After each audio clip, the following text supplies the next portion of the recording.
El Paleolítico comenzó con la aparición del hombre hace unos 3 millones de años y se extendió hasta el 10.000 a.C.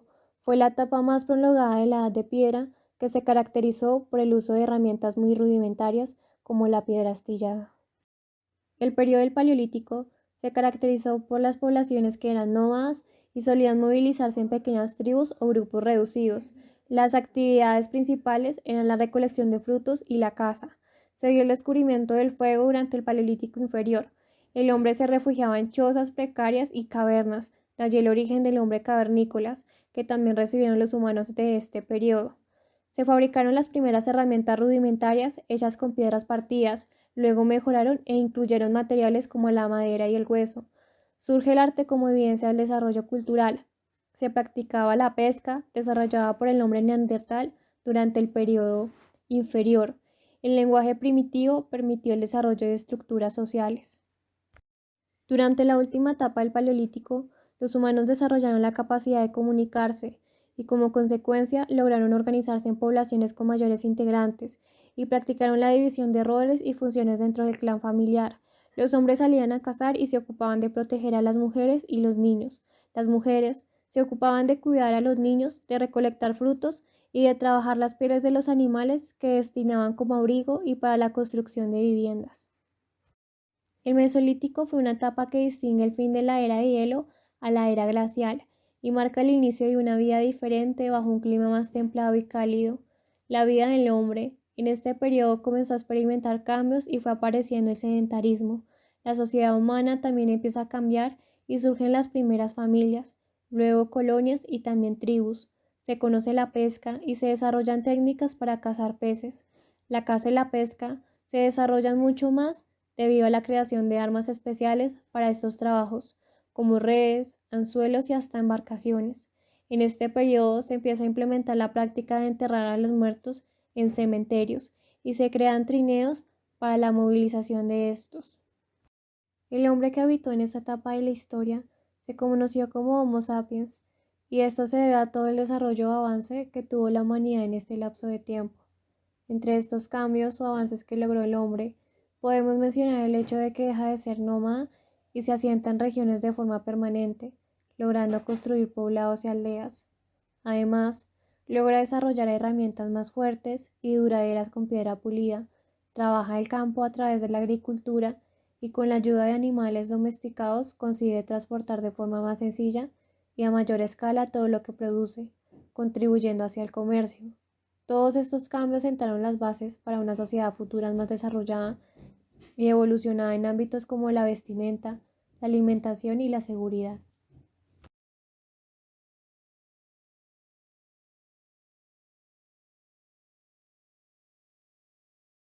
La economía de Mesopotamia se basaba fundamentalmente en las actividades agrícolas y de ganadería, aunque también realizaban actividades artesanales y comerciales. Es importante destacar que la tierra de Mesopotamia era muy productiva porque estaba ubicada entre los ríos Tigris y Éufrates. Por esta razón, el cultivo de la tierra era una de sus principales actividades. Los pueblos que habitaron Mesopotamia fueron los primeros en tener una actividad económica como tal. Esto debido a ciertos eventos importantes como la invención de la escritura, el uso de las matemáticas, la utilización del conjunto de leyes y el manejo del tiempo por medio del calendario. Las principales actividades económicas que se desarrollaron en Mesopotamia son agricultura. El estar ubicados entre estos dos ríos hacía que la tierra fuera muy fértil. Todo esto contribuyó a que obtuvieran cosechas abundantes y que lograran cultivar una gran variedad de ellos. Ganadería. Se dedicaron a la crianza y al cultivo de ganado. Se dedicaron a la crianza y al cuidado de ganado. Aprovechaban especialmente la carne de estos animales, pero también producían productos derivados de estos animales. Artesanía.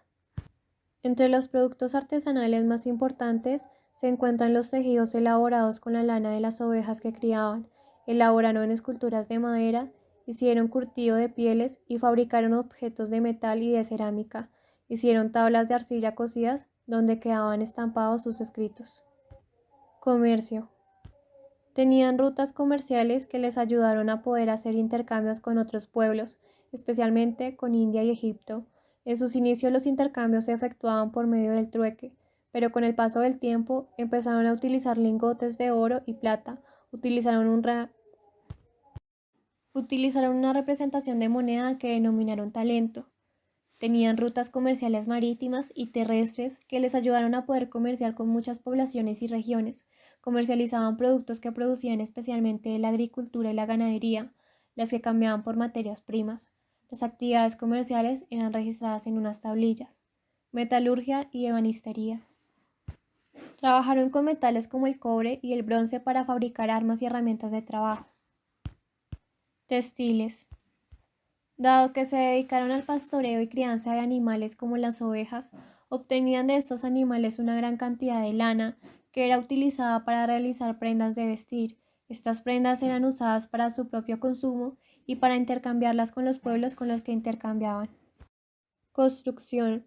La construcción fue otra actividad económica muy significativa. Sus obras de construcción ayudaron al progreso de la región, especialmente los sistemas de riego controlado, la edificación de diques, canales y presas. Además, se dedicaron a la construcción de barcos de vela que eran empleados para el transporte y el comercio. El Estado asumió un papel destacado en la economía de Mesopotamia, puesto que la tierra pertenecía al Estado. Por esta razón, parte de lo que producían los campesinos en las labores agrícolas eran ofrecidas al palacio o al templo. La actividad comercial era controlada también por el Estado. El Estado cobraba impuestos de las actividades artesanales y comerciales. Básicamente, los impuestos eran utilizados para sostener a las clases privilegiadas. Los impuestos adicionalmente se empleaban para construir obras importantes como diques, canales, presas y murallas. Es decir, Mesopotamia funcionaba bajo el sistema de ciudad-estado. El Estado controlaba toda la actividad económica y cobraba impuestos. Se cobraban impuestos a los agricultores, artesanos y comerciantes. La economía del antiguo Egipto era ante todo una economía agrícola, que se veía fuertemente influida por los caudales del río Nilo. Por otra parte, la artesanía, el comercio y la ganadería venían a completar la economía de esta civilización. La figura de máximo poder político, social y económico del antiguo Egipto era el faraón. Medios de pago. No existían monedas como medio de pago, así que se pagaban los salarios en especie. El trabajo se pagaba en productos agrícolas que posteriormente podían consumirse o bien intercambiarse por otros bienes. Impuestos y administración. A la hora de recaudar impuestos, se recurría a una organización a través de fincas, siendo los propietarios los encargados del pago de los tributos, así como los artesanos, pescadores y cazadores. Lo recaudado en impuestos se almacenaba en graneros y tesorerías. Quien no abonase los correspondientes impuestos se enfrentaba a la posibilidad de sufrir castigos físicos. La economía del Imperio Romano era la propia de un imperio esclavista, lo cual producía una enorme riqueza. Las diferentes ciudades y provincias estaban conectadas por una red de comunicaciones, vías y puertos que fomentaban el comercio notablemente. Aunque la vida se centraba en las ciudades, la mayoría de los habitantes vivían en el campo con un buen nivel, donde cultivaban la tierra y cuidaban el ganado. Los cultivos más importantes eran el trigo, la viña y los olivos, también árboles frutales, hortalizas, legumbres y lino. Los romanos mejoraron las técnicas agrícolas, introduciendo el arado romano, molinos más eficaces como el grano, el prensado de aceite, técnicas de regadío y el uso de abono. Desde el punto de vista económico, la base agrícola varía bastante según las zonas. La sociedad romana en sus orígenes estaba dividida en patricios, la clase dominante que poseía todos los privilegios tanto fiscales como judiciales, políticos y también culturales, plebeyos. Era el pueblo que no gozaba de todos los derechos ni privilegios. Esclavos no tenían derechos y eran posesión de sus amos. Las principales actividades económicas durante la Edad Media fueron la agricultura, la artesanía y el comercio. Más allá de los aspectos concretos de cada actividad, existía un factor sin el que no se puede entender la organización social y económica de la época, el feudalismo. El feudalismo establecía una obligación de obediencia por parte de los vasallos hacia los señores feudales.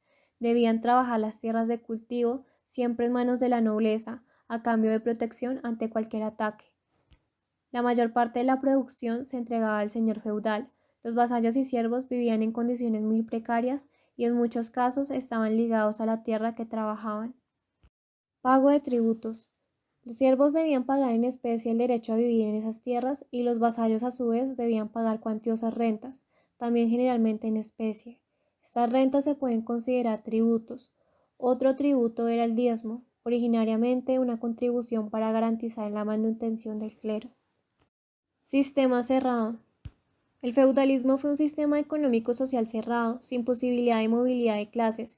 Quien nacía siervo, moría siervo, dado que el principal sostén del sistema feudal era la necesidad de protegerse mutuamente en una época de continuas invasiones para la conquista de tierras. Una vez que aquellas se hicieron menos frecuentes, muchos dejaron de sentir la necesidad de estar bajo el amparo de un señor feudal.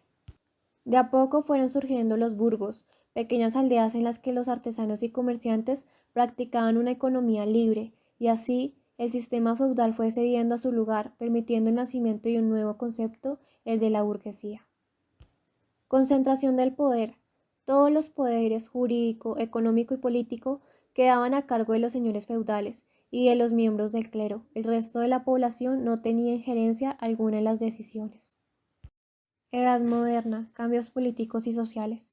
En este periodo histórico, la burguesía irá adquiriendo una importancia cada vez mayor en la sociedad, y es que el poder de la burguesía fue aumentando gracias a que se enriquecía debido a su creciente poderío sobre el comercio.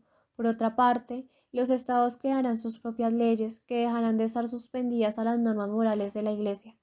En la Edad Moderna también se produjeron importantes descubrimientos, tales como la llegada a América y Australia. Todo ello dio lugar a una importante expansión de las naciones europeas, que luego terminarían convirtiéndose en las grandes potencias mundiales. Economía y comercio. Los descubrimientos geográficos dieron lugar a una gran expansión del comercio, que se desarrolló a nivel mundial. Los grandes centros del comercio mundial serán las principales ciudades europeas y asiáticas. En este contexto, la esclavitud se convirtió en un negocio muy rentable. Junto con esta, también proliferó el contrabando de determinadas mercancías. El incremento del comercio fue un gran estímulo para las economías de las principales potencias de la época. Nace el mercantilismo, que sostenía que la riqueza de una nación se basaba en la acumulación de metales preciosos. Ya en las etapas finales de la Edad Moderna, con la burguesía ganando poder social y con la primera revolución industrial, terminaría surgiendo el capitalismo. Edad contemporánea, características económicas. El capitalismo triunfa y se consolida durante la Edad contemporánea. Se enfrenta a un nuevo rival nacido de la sociedad industrial misma, el comunismo o socialismo, concebido como de la clase trabajadora. Se formaron dos polos, el de sociedad de consumo liberal, organizada en torno a la noción de libre mercado y su supuesta autorregulación, y el de la sociedad de economía planificada centralmente, es decir, en la que el Estado impone el orden del cual el mercado carece. Ambos modelos tensionan las distintas etapas de la edad contemporánea, especialmente a mediados del siglo XIX y el siglo XX. La economía contemporánea privilegia al urbano y la fábrica como el lugar donde ocurre la producción, dejando la generación de materia prima en manos de los países menos desarrollados.